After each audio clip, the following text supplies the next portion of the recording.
चलिए बिना किसी देरी के इस नए एक्सप्लेनर की शुरुआत करते हैं। आज हम एक बेहद रोमांचक अंतरिक्ष यात्रा पर निकलने वाले हैं, जहां हम अपने इस ब्रह्मांडीय पड़ोस के अकल्पनीय आकार, इसकी बनावट और इसके अंतिम भविष्य की गहराइयों में उतरेंगे। हमारी इस लंबी उड़ान का रास्ता कुछ ऐसा रहेगा। शुरुआत होगी सौरमंडल के जन्म से, फिर सूर्य और अंदर के चट्टानी ग्रहों का नजारा, उसके बाद फ्रॉस्ट लाइन के पार गैस और बर्फ के दानव, ट्रांस नेपच्यूनियन सीमा, और अंत में हम पहुंचेंगे बिल्कुल आखिरी छोर और इसके भविष्य तक। एक तरह से ये सफर हमारे सिस्टम के उदय से लेकर उसके ढलने तक की पूरी कहानी है। अगर समय के पन्नों को पीछे पलटें तो इस पूरी कहानी की शुरुआत ठीक 4.586 अरब साल पहले हुई थी। बिल्कुल सही सुना, 4.5 अरब साल से भी ज्यादा। पहला पड़ाव, प्रणाली की उत्पत्ति। आखिर एक साधारण सी गैस के बादल से आज की ये जटिल दुनिया बनी कैसे? ये पूरी प्रक्रिया किसी बेहतरीन ब्रह्मांडीय नृत्य की तरह है। एक बहुत बड़े प्रकाश वर्ष जितने चौड़े प्री सोलर नेबुला से शुरुआत होती है। गुरुत्वाकर्षण की वजह से ये गैस का बादल सिकुड़ने लगता है और घूमते हुए एक डिस्क में बदल जाता है। फिर धीरे धीरे धूल और गैस आपस में जुड़कर प्रारंभिक ग्रह बनाते हैं। जरा सोचिए, आज जो कुछ भी हम देखते हैं वो कभी बस एक घूमती हुई धूल का हिस्सा था। अब यहाँ जो बात सबसे ज्यादा हैरान करती है वो है सूर्य का दबदबा। कुल द्रव्यमान यानी मास का 99.86% हिस्सा अकेले सूर्य के पास है। बाकी का जो 0.14% बचा है, उसी एक छोटे से हिस्से में हमारे सारे ग्रह, चांद और क्षुद्र ग्रह सिमटे हुए हैं। मुखिया तो आखिर मुखिया ही होता है। दूसरा पड़ाव, सूर्य और आंतरिक ग्रह। तारे की उस भयंकर गर्मी से थोड़ा आगे बढ़ते हैं और इन चट्टानी दुनियाओं पर नजर डालते हैं। खैर, दूरियों की बात हो रही है तो पहले ये नापने का पैमाना समझ लेते हैं। एस्ट्रोनॉमिकल यूनिट या AU। ये धरती और सूर्य के बीच की औसत दूरी है, जो करीब 15 करोड़ किलोमीटर होती है। इस पैमाने के बिना अंतरिक्ष के उस खालीपन और विशालता का अंदाजा लगाना लगभग नामुमकिन है।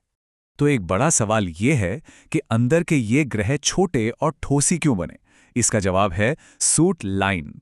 शुरुआती दौर में यहाँ गर्मी इतनी ज्यादा थी कि केवल भारी धातु और सिलिकेट्स ही उस आग को बर्दाश्त कर पाए।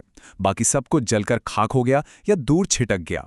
ग्रहों की लोकेशन और उनका मैग्नेटिक फील्ड ही उनकी किस्मत तय करता है। बुध गड्ढों से भरा एक बंजर गोला है, जबकि शुक्र एक भयंकर ज्वालामुखियों वाली दुनिया है। पृथ्वी अपने सटीक वायुमंडल की वजह से जीवन से भरपूर है। वहीं मंगल अपना वायुमंडल खोकर एक ठंडा लाल रेगिस्तान बन गया है। एक जरा सा फासला और नतीजे एकदम अलग। तीसरा पड़ाव, फ्रॉस्ट लाइन के बाहर के विशालकाय ग्रह। एस्टेरॉयड बेल्ट के उस वीरान इलाके को पार करते ही कहानी एकदम बदल जाती है। और इस बदलाव की सबसे बड़ी वजह है द फ्रॉस्ट लाइन। ये सूर्य से करीब 5 AU की दूरी पर एक ऐसी लक्ष्मण रेखा है जिसके पार तापमान इतना गिर जाता है कि पानी, अमोनिया और मीथेन जैसी गैसें जमकर ठोस बर्फ बन जाती हैं। इसी बर्फ ने बाहर के ग्रहों को इतना विशाल आकार लेने में मदद की। ये सौरमंडल साफ तौर पर 2 अलग-अलग जहान में बटा हुआ है। अंदर के ग्रह छोटे, चट्टानी और ठोस हैं, लेकिन बाहर के ग्रह हाइड्रोजन, हीलियम और तरह तरह की बर्फ से बने विशालकाय गोले हैं। शुरुआती गर्मी और ठंड ने इन दोनों हिस्सों की नियति ही अलग कर दी। जरा इन गैस और बर्फ के दानवों को तो देखिए। बृहस्पति सबसे बड़ा है। शनि अपने शानदार छल्लों के लिए मशहूर है। यूरेनस तो जैसे अपनी धुरी पर लुढ़कता हुआ चलता है, 90 डिग्री से भी ज्यादा झुका हुआ। और सबसे दूर है नेपच्यून। मजेदार बात तो यह है कि इन ग्रहों के पास खुद के इतने सारे चांद हैं कि ये अपने आप में ही एक छोटे सौर मंडल की तरह बर्ताव करते हैं। चौथा पड़ाव, ट्रांस नेपच्यूनियन सीमा। नेपच्यून को पीछे छोड़ते ही अब ये एक्सप्लेनर सौरमंडल के तीसरे और सबसे रहस्यमयी इलाके में कदम रखता है। इस वीरान और ठंडी जगह का सबसे प्रमुख हिस्सा है कुइपर बेल्ट। सूर्य से 30 से 50 AU की दूरी पर मौजूद यह डोनट के आकार का एक ऐसा घेरा है जो उन शुरुआती बर्फीले मलबों से भरा पड़ा है जो कभी आपस में जुड़कर पूरा ग्रह नहीं बन पाए। इसी अंधेरे इलाके में कुछ बेहद दिलचस्प बौने ग्रह भी छुपे हैं। प्लूटो अपने चांद के साथ एक अनोखा कक्षीय संबंध बनाता है, और हाउमेआ, वो तो इतनी तेजी से लट्टू की तरह घूमता है कि उसका आकार ही खिंचकर लंबा हो गया है। अंधेरे में भी कैसी शानदार विविधता है ना। पांचवा और आखिरी पड़ाव, अंतिम सीमा और भविष्य। चलिए अब समय के पहिए को थोड़ा आगे बढ़ाते हैं और देखते हैं कि इस पूरी कहानी का अंत कैसे होता है। करीब 120 AU की दूरी पर आकर सूर्य की ताकत आखिरकार जवाब दे जाती है। इस सीमा को हीलियोपॉज कहते हैं। यहाँ आकर सौर हवाएं बाहरी अंतरिक्ष के दबाव से पूरी तरह रुक जाती हैं।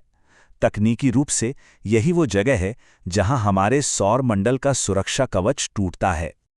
लेकिन रुकिए, सिस्टम का असर यहीं खत्म नहीं होता। स्कैटर्ड डिस्क से लेकर ओर्ट क्लाउड तक, जो करीब 1 ट्रिलियन बर्फीले पिंडों का घर है, ये दायरा इतना अकल्पनीय रूप से बड़ा है कि यहां पहुंचते पहुंचते सूर्य का गुरुत्वाकर्षण हमारी मिल्की वे आकाशगंगा के गुरुत्वाकर्षण में घुलने मिलने लगता है। हर शुरुआत का एक अंत भी होता है। आज से करीब 5 अरब साल बाद हमारा सूर्य एक रेड जाइंट यानी लाल दानव में बदल जाएगा। ये इतना फैलेगा कि अंदर के चट्टानी ग्रहों को पूरी तरह निगल लेगा और फिर अरबों सालों की लंबी प्रक्रिया के बाद वो अपनी बाहरी परतिल अंतरिक्ष में फेंककर महज एक ठंडे, घने, सफेद बौने तारे के रूप में रह जाएगा। हालांकि ये सब सुनकर थोड़ा डर लग सकता है, लेकिन घबराने की कोई जरूरत नहीं है। हमारा सौर मंडल और ग्रहों की कक्षाएं इतनी स्थिर और संतुलित हैं कि पृथ्वी पर जीवन आने वाले अरबों सालों तक सुरक्षित रहने की उम्मीद है। तो इस एक्सप्लेनर में हमने आज बहुत कुछ जाना, पर सवाल अब भी खत्म नहीं हुए हैं।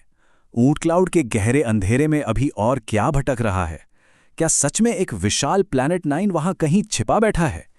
ये वो रहस्य हैं जो आज भी सुलझने का इंतजार कर रहे हैं और हमें ये याद दिलाते हैं कि अंतरिक्ष में खोजने के लिए हमेशा कुछ नया बाकी रहता है।